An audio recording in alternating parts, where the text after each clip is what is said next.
그리스도 예수의 마음이라는 제목입니다. 이렇게 좀 보여주시면 더 좋겠네요.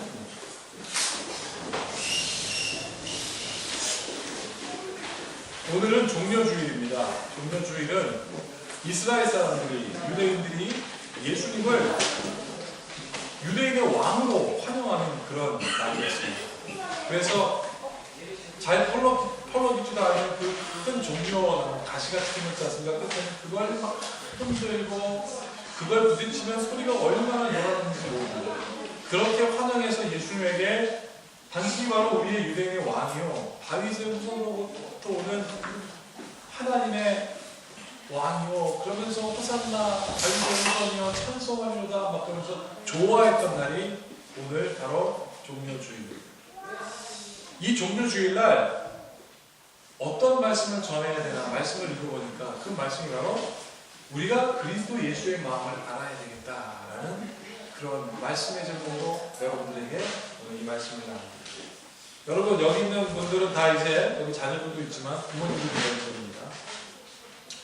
여러분 이 말 잘 아시죠? 자녀를 이기는 부모가 없다는 말이 있습니다. 이 말이 무슨 뜻일까요? 자녀를 이기는 부모는 없다. 이게 부모와 자녀들이 대결해가지고 싸움을 했는데 부모가 자녀에게 졌다라는 의미가 있습니다. 여러분 싸움이라는 게 무엇입니까? 뭔가 얻기 위하여 상대방을 제압하는 게 싸움입니다. 그러면 부모가 자녀에게 제압당했다는 이야기일까요? 혹은 자녀가 자녀에게 무엇을 얻기 위하여 부모가 자녀를 제압하겠습니다. 부모와 자녀와 싸우면 누가 이긴다고요? 자녀가 이긴다고 그랬습니다. 이게 도대체 무슨 뜻일까요? 이거는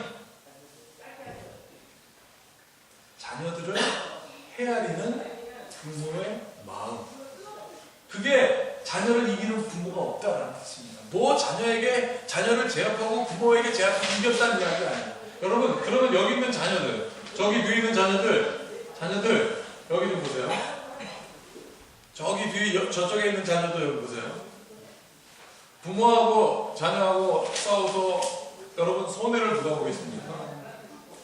무릎을 자녀가 손해봐요? 사모님? 아닙니다. 부모하고 자녀하고 싸우면 자녀를 이기는 부모가 없기 때문에 손해는 누가 보냐면 부모가 보냐. 여러분 부모가 손해를 본다는 이야기는 무엇입니까? 부모가 손해를 보는 이유가 뭐냐면 자녀하고 싸워서 부모가 무슨 득을 원해서 하는 것이 아니라 부모가 손해를 보는 이유는 자녀에게 모든 것을 다 해주려고 하는 그 마음 때문에 그런 거 아니겠습니까? 여러분 그렇다면 여기서 질문합니다. 우리가 부모에게 하는 최고의 효도는 뭐예요? 부모를 향한 최고의 효도는 바로 무엇이냐면 부모의 마음을 아는 것입니다. 그게 우리가 부모에게 한 최고의 효도입니다. 자녀의 마음을 헤아리고자 하는 그 부모의 마음을 아는 게 우리가 부모를 향한 최고의 효도인 것 같아요. 그래서 오늘 성경에서도 뭐라고 되어 있습니까? 오늘 안신영 집사님 읽었던 빌립보서 2장 5절에 뭐라고 되어 있냐면 너희가 이 마음을 품으라 곧 그리스도 예수의 마음이니. 하나님의 마음에 합한 거예요. 하나님의 마음이 여러분들 향하여 내 마음에 합하다라고 하는 것은 무엇입니까? 우리가 하나님의 마음을 아는 거예요. 그래서 오늘 설교 제목의 말씀이 바로 무엇이냐면 그리스도 예수의 마음입니다. 그러면 여러분과 함께 나누겠습니다. 그렇다고 하면 그리스도 예수의 마음이 무엇일까요? 우리가 알아야만 한 그리스도 예수의 마음은 무엇일까요? 여러분 오늘 본문 말씀 27장을 한번 펴보세요. 마태복음 27장을 한번 펴보시죠. 마태복음 27장 말씀을 펴보시면 38절부터 48절 보세요. 이렇게 되어 있습니다. 자, 38절부터 40절까지 보면 이렇게 되어 있습니다. 자, 38절입니다. 이때 예수와 함께 강도 둘이 십자가에 못 박히니 하나는 우편에 하나는 좌편에 있더라 그랬습니다. 그리고 지나가던 자들이 자기 머리를 흔들며 예수를 모욕합니다. 뭐라고 모욕해요? 이르되 성전을 헐고 사흘에 짓는 자여 내가 만일 하나님의 아들이거든 자기를 구원하고 십자가에서 내려오라 하며 조롱하고 있습니다. 자, 그런데 44절을 보세요. 44절은 다 같이 한번 읽어보겠습니다. 시작. 함께 십자가에 못 박힌 강도들도 이와 같이 욕하더라. 자, 보세요. 방금 전까지 호산나 다윗의 아들이여 우리의 왕이노라고 종려가지 흔들고 낙이 타면서 박쳤던 그들이 지금 십자가에 못 박힌 예수님을 향하여 어떻게 하고 있습니까? 여러분들 그러잖아요. 기가 막히면 고개를 흔들지 않습니까? 그 예수님을 바라보면서 고개를 흔들면서 욕하고 있습니다. 네가 하나님의 아들이든 왕이든 내려와. 너를 스스로 구원하라라고 막 욕하고 있는데 옆에 있는 마태복음 뭐라고 해요? 옆에 있는 강도들 둘 사람 다 강도들도 똑같이 욕했다고 했습니다. 요한복음이나 다른 복음서에 보면 오른편에 있는 강도는 예수님을 욕하지 않고 왼편에 있는 강도는 예수님을 욕했다고 되어 있지만 오늘 마태복음은 뭐라고 되어 있습니까? 강도들도 지나가던 사람들도 예수님을 다 욕하고 모욕하고 있다고 하였습니다. 이게 무슨 뜻일까요? 죄에 있는 자나 죄 짓지 않는 자나 예수님의 마음을 모르는 거예요. 여러분 동병상련이라는 거 있지 않습니까? 지도 십자가에 못 박혔으면 최소한 같은 뜻으로 같은 고생을 하는데 욕은 안 해야지. 근데 같이 지금 욕하고 있으면 당신이 하나님의 아들이든 우리도 구하고 너도 구해라 라고 지금 말하고 있습니다. 근데 이걸 누구에게 얘기하고 있습니까? 죄인들도 죄 짓지 않는 사람도 똑같이 다 한 목소리로 예수님을 욕하고 있습니다. 여러분 한마디로 얘기하면 예수님의 마음을 전혀 모르는 사람입니다.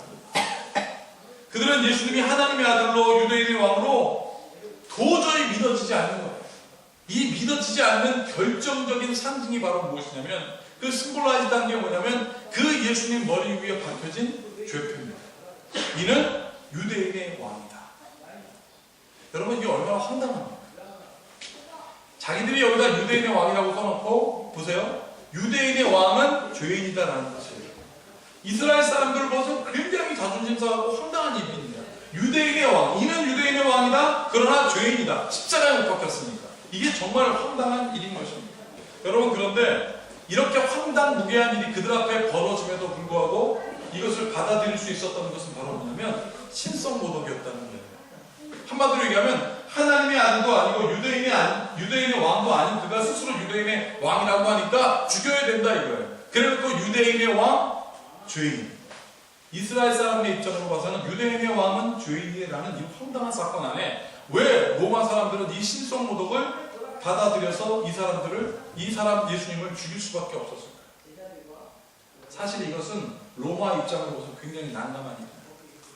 예수님을 신성모독이라는 이유로 그 십자가에 못 박혀 죽이는 게 로마 입장으로 굉장히 난감하고 황당한 일입니다. 왜냐하면 이스라엘 백성이 지금 저 사람이 유대인의 왕도 아니고 하나님의 계시도 받지 않고 왕이라고 하였으니까 신성모독이다 라고 하는 것을 이 로마가 받아들이고 신성모독이라는 죄로 못 박혀 죽이는 그 순간 로마는 뭘 인정해야 되냐면 하나님이 존재한다는 사실을 인정해야 돼요. 왜? 신성모독으로 자기들이 죽여야 됩니까? 자기들이 십자가에 못 박히는 순간 로마 사람들은 하나님이 존재한다는 것을 인정하니까 이거 사실은 십자가에 못 박히기가 애매한 겁니다. 두 번째, 유대인의 왕이라고 하였는데 유대인들은 가짜라고 하잖아요. 그런데 이 사람들은 그 사람을 죽여야 했습니다. 예수님을 죽여야 했습니다. 그러면 무슨 소리입니까? 유대인이 인정하는 것처럼 이제 진짜 왕이 올 거다. 이건 가짜다. 유대인이 원하는 진짜 왕은 누구냐면 메시아, 그러면 초월적인 존재입니다. 세상에 뒤엎고 정복하고 지금 로마를 다 까부시고 그런 초월적인 유대인의 왕이 이 땅에 오는 거예요. 그러면 로마의 입장으로 보서는 또 자존심 상하는 거예요. 왜?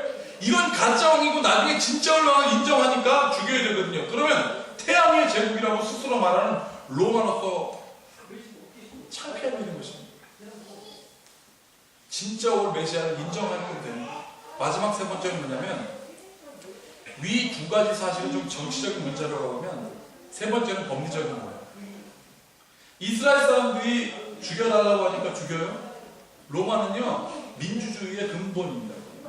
의회 정치가 돼 있고요. 삼권 분립의 원류가 로마였어요. 법적으로 근거가 있어야 명분이 있어야 예수님을 못 박아 죽일 수 있는데 지금 뭐라고 합니까? 유대인들이 저 예수를 죽이라는 그 한마디를 가지고 예수님을 죽이려고 하니까 십자가에 못 박히려고 하니까 명분이 없는 겁니다. 뭔가 창피합니다. 세 가지 이유 다 예수님을 못 박아 죽인 이유가 없음에도 불구하고 지금 빌라도, 총독인 본디오 빌라도가 예수님을 못 박혀 죽이고 있습니다. 여러분, 여기서 우리는 하나님의 마음을 찾아낼 수가 있습니다. 이스라엘 백성, 하나님의 자녀, 선민인 이스라엘 백성이 예수님을 죽이라고 말하였지만 하나님은 그럼에도 불구하고 그 이방인 로마 사람들을 통하여 그들 스스로 이는 유대인의 왕이라 쓰게 하셨고, 비록 십자가에 못 박혀 있지만 그들로 하여금 예수님을 하나님의 어린 양 유대인의 왕으로 인정하게끔 쓰게 하셨습니다. 여러분, 이는 유대인의 왕이라고 쓴 사람은 유대인이 아니에요. 로마인들이 썼습니다. 그리고 그 위에다가 쓰게 하였고 그들로 하여금 이는 유대인의 왕이라고 말하게 하였습니다. 이게 여러분 굉장히 역설적인 의미가 있습니다. 유대인은 인정하지 않지만 이방인은 예수님을 하나님의 어린 양이요 유대인의 왕으로 인정하게끔 하시는 하나님의 마음이라는 거예요. 이 증거가 어디 있는 줄 아십니까? 오늘 54절을 하는 거죠. 54절 37장 54절을 다 함께 읽어보겠습니다. 시작. 백부장과 및 함께 예수를 지키던 자들이 지진과 그 일어난 일들을 보고 심히 두려워하여 이르되 이는 진실로 하나님의 아들이로다. 백부장과 예수님의 무덤을 지키는 로마 군인들이 뭐라고 얘기했습니까? 이는 진실로 하나님의 아들이로다. 유대인들이 한 이야기가 아니었습니다. 여러분, 이는 진실로 하나님의 아들이었다. 여러분 혹시 영화 기억나세요? 패션 오브 크라이스트 보면 로마 백부장이요 십자가 밑에 딱 서가지고 바람이 막 불고 천둥 치고 진이 막 일어나는데 여기 이렇게 견장을 차고 여기 이렇게 수술 같은 게 있거든요. 그리고 머리에 수술 있잖아요. 그게 막 머리가 막 날리면서 멋지게 이는 진실로 하나님의 아들이었다 라고 하지 않았습니다. 여기 뭐라고 써있습니까? 심히 두려워하여 이는 진실로 하나님의 아들. 여러분, 마태복음은 분명히 이렇게 기록해요. 백부장과 및 함께 있었던 자들이 심히 두려워했다. 그러면 몇 명이 있었을까? 백부장이라는 뜻은 100명을 다스리는 대장입니다. 그러면 최대 100명이 인정했다는 거예요. 최소 백부장 한 사람과 백부장의 부하 2사람. 그러면 최대 100명, 최소 3사람 이상이 이는 진실로 하나님의 아들이었다라고 인정하는 순간인데 그들이 지금 두려워하고 있습니다. 방금 전까지 어떤 사람인 줄 아십니까? 이 사람. 방금 전까지 예수님의 옷을 찢어가지고 나눠갖고 제비 뽑았던 희희낙낙했던 사람들입니다. 방금 전까지 예수님이 죽어가니까 그 막대기에다가 막대기 끝에 소금채에다 신포도주를 발라갖고 예수님의 입에다 막 흔들었던 사람들. 방금 전까지 그 갈고리 달린 채찍으로 예수님의 몸에 있는 살을 떠내던 사람들이었고요. 방금 전까지 십자가에 예수님을 누워놓고 손에다 목을 박고 여러분 발에다 목을 박고 세워놓고 그 십자가에 세워놓고 이 정강이 뼈를 부러뜨리고 여러분 이 옆구리에다가 창자국을 찔렀던 그런 사람들. 방금 전까지 비참하게 가장 어리숙하게 가장 힘없는 사람으로 그렇게 그들이 비참하게 몰아갔던 예수님을 이들이 지금 어떻게 하고 있어요? 심히 두려워한다고 하고 있습니다. 이해할 수가 없는 일이 벌어졌습니다. 단지 지진이 일어나고 번개가 치고 천둥이 쳐서 이 사람들이 무서워했을까요? 여러분 우리가 이것을 알아야 됩니다. 이 사람들 정의 용사입니다. 로마 군인이라고 하면 당대 세계를 주름잡던 군인 무서워한 여러분 이 천재지변 가지고 무서워할 사람들이 아닙니다. 그런데 오늘 성경에 뭐라고 되어 있습니까? 40절 보세요. 40절입니다. 백부장과 및 함께 예수를 지키던 자들이 지진과 그랬습니다. 지진과 그 일어난 일들을 보고 심히 두려워하여 이르되 이는 진실로 하나님의 아들이었도다. 지진과 더불어 어떤 일이 그들에게 일어났기 때문에 이들이 지금 두려워했습니다. 그러면 그들이 어떤 일을 경험했기 때문에 두려워했습니다. 자, 38절 보세요. 예수께서 크게 소리 지르시고 영원히 떠나갔습니다. 이에 성소 위장이 위로부터 아래까지 찢어져 둘이 되고 땅이 진동하며 바위가 터지고, 자 40절부터 잘 보십시오. 무덤들이 열리며 자던 성도들의 몸이 많이 일어나되 예수의 부활 후에 그들이 무덤에서 나와서 거룩한 성에 들어가 많은 사람들에게 보이니라. 여러분 이 사람들이 진짜 두려워했던 것은 지진만이 아니었다는 거예요. 무덤이 열렸습니다. 예수 믿고 박해받았던 죽은 영혼들이 살아났습니다. 그 사람들이 거룩한 성 예루살렘으로 들어가서 많은 사람들의 눈에 보였다고 했습니다. 그러면 그들이 본 것은 좀비일까요?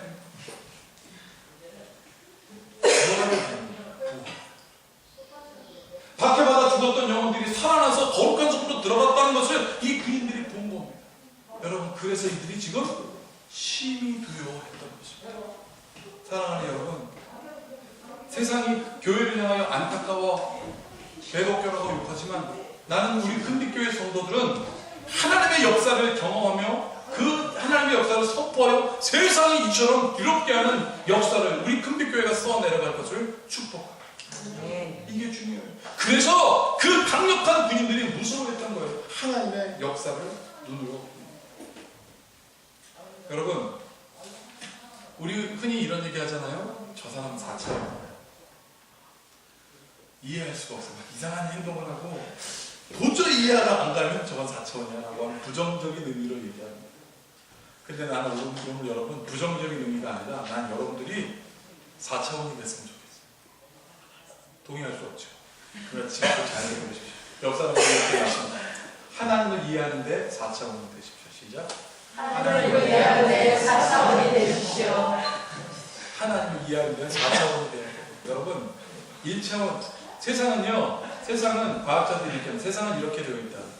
시간, 공간, 물질로 구성되어 있는 것이 세상이라고 합니다. 이 세상은 시간, 공간, 물질을 이해하는데 4가지 법칙이 있다는 거예요. 1차원적인 법칙. 1차원적인 뭐냐면 전부 구성된 직선은 1차원이라고 합니다. 1차원. 2차원은 뭐냐면 직선만 있는 게 아니라 거기에 곡선도 있어요. 그러나 이렇게 평면적입니다. 이게 2차원이에요. 3차원은 뭡니까? 3차원은 입체입니다. 직선도 있고 곡선도 있고 면도 있어요. 이게 3차원. 입체가 3차원이에요. 우리가 살고 있는 세상은 3차원입니다. 4차원입니다. 4차원은 선도 있고 곡선도 있고 면도 있는 3차원을 넘어서 뭐냐면 느낌이 있어. 거기에 느낌. 만지면 하기도 하고 따뜻하기도 하고 차기도 하고. 여러분, 그래서 요즘 영화관에 보면 4D 영화관이 있습니다. 4D 영화관은 입체로 느낄 수 있을 뿐만 아니라 영화관 속에서 물이 튀면 나도 물이 튀어주고 꼬집으면 아프고 막 이런 느낌이 있는 그 4차원입니다. 여러분, 이것을 예수의 마음을 이해하는 관점으로 한번 얘기해 보겠습니다. 여기 1차원이 있습니다. 1차원적인 사람은 직선이에요. 앞만 보고 뜹니다. 직선. 내가 딱 결정하면 그대로 가야 돼요. 근데 막 그대로 가야 되는 거 보세요. 길이 이렇게 있고 여기 구덩이가 있고 또 길이 있습니다. 자, 여기서부터 1차원적인 사람이 뛰기 시작합니다. 세상을 나에게 맡겼으니 나는 앞으로 천지를 하고 막 뛰어. 난 아무 못 막 뛰어요. 그러다 구덩이가 딱 나와요. 그러면 1차원적인 사람은 어떻게 할까요? 너 구덩이! 나는 앞으로 가. 그리고 중간에 딱 가다가 맹맹 그리고 푹 빠져. 그 구덩이에 빠졌어요. 그럼 1차원 사람적인 사람은 어떻게 하십니까? 구덩이에 빠진 다음에도 앞만 보고 다녀요. 그러면 막 앞만 보고 살는데 앞에 벽이 있어요. 구덩이에 빠졌으니까. 그럼 벽을 보고 뭐라고 합니까? 너는 벽, 나는 2차원. 내가 정한 대로 가고 앞으로 가는 게 2차원. 내가 정한 대로 내 생각대로 밀고 나가는 게 1차원적인 생각이에요. 근데 2차원적인 삶을 살고 있는 사람에게 기적이 일어났어요. 어떤 기적이 일어난 거세요? 뒤를 돌아보고 기적이 일어나요. 2차원적인 삶을 살기 시작합니다. 앞만 보고 가다가 내 뜻대로 가다가 벽만 나타나는 게 일단 한번 뒤 좀 쳐다보겠죠. 그래서 휙 되돌아보기 시작했습니다. 2차원. 그런데 안타까운 건 뭐냐면 자기 시선에 맞는 것만 보기 시작합니다. 2차원. 내 뜻대로 하다가 이게 안 되니까 내가 이해할 수 있는 기준만 찾아서 계속 2차원적인 삶을 사는 거예요. 2차원적인 삶을 살고 있는 사람에게 또 기적이 나왔습니다. 3차원. 입체적으로 봅니다. 그러다 보니까 안 되니까 드디어 위를 보기 시작합니다.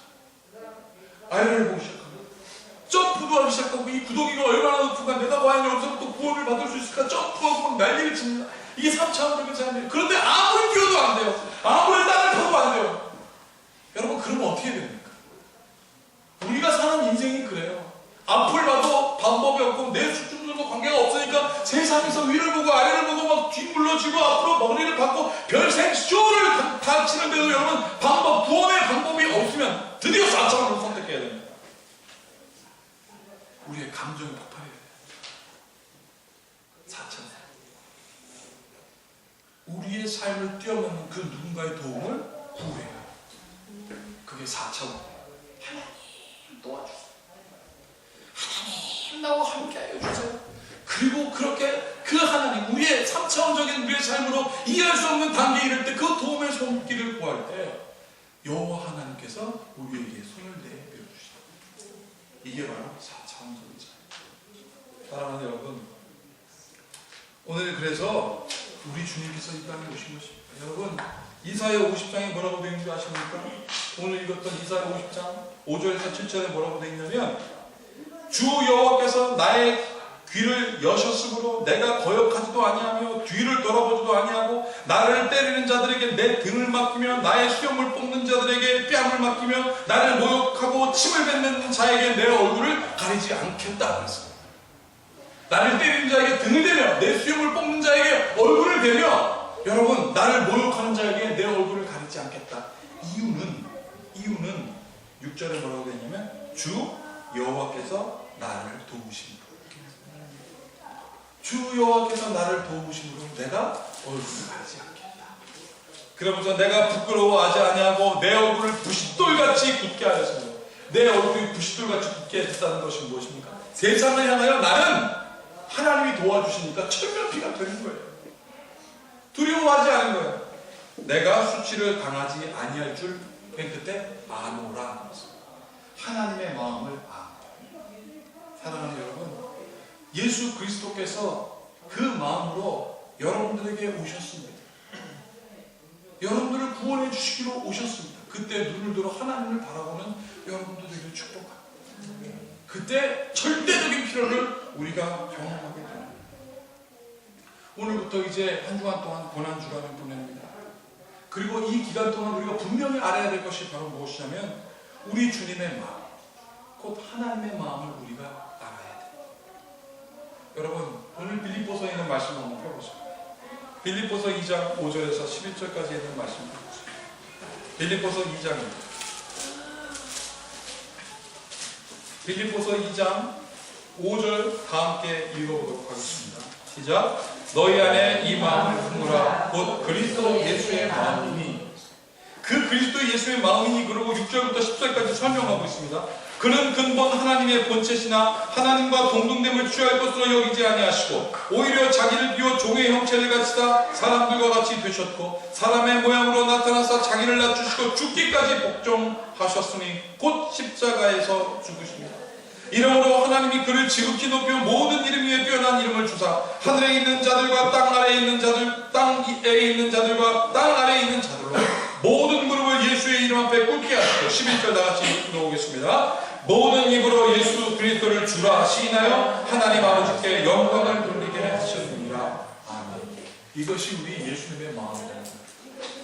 여러분, 119 소방대원이 한번 TV에 나와서 그러더라고요. 제발 사고를 당한 사람들에게 부탁하는 거예요. 특별히 남떨어지에 떨어지다가 119 소방대원들의 손을 딱 잡아서 난간에 대롱대롱 매달려 있다가 119 소방대원들의 손을 잡은 사람들에게 제발 부탁한다. 힘은 손에다만 힘을 주고 제발 몸에 힘 빼라. 여기다만 힘 주고 몸에 힘을 빼야 자기가 끌어낼 수 있는데, 여기다 힘도 주고 몸에다가 막 퉁치고 난리 나면 자기가 힘들어 죽겠다가 놓쳐서 죽을 수 있으니까 제발 몸에 힘 빼세요. 손에만 힘 주세요. 라고 한다. 여러분, 물에 빠져서 죽은 것 같은데 어떻게 해야 돼요? 힘 빼야 돼요. 힘 빼야 쫙 올라옵니다. 그러면 우리 박사님 잘하세요. 수영 잘하니까. 그래야 배워갈 수 있어요. 그래야 살 수 있는 거예요. 힘 빼야 살 수 있는 거예요. 사랑하는 여러분, 우리가 우리의 힘으로 1차원적인 힘, 2차원적인 힘, 3차원적인 힘으로 우리가 세상에 살려고 아무리 노력해 본들 하나님의 마음을 이해할 수 있겠습니까? 힘을 빼야 합니다. 힘을 빼고 우리가 해야 될 게 뭐냐? 주를 시인하고 힘 빼고 여호와 하나님을 바라볼 때 십자가가 이해가 되는 거예요. 십자가가 뭔지, 십자가 앞에 나를 확 포기해버리면 그때 주의 은혜를 경험할 수 있게 됩니다. 사랑하는 여러분, 그래서 여러분, 구덩이에 빠져서 허우적거릴 때 위를 보고 그렇게 해서 구원의 은혜를 경험하는 여러분, 이 모든 지각에 뛰어나신 주님의 평강, 그 마음을 깨닫는 여러분들과 함께 있을지 함께 기도하겠습니다. 하나님 아버지, 너희는 이 마음을 품으라 하였습니다. 오 하나님, 하나님의 마음을 알게 하소서.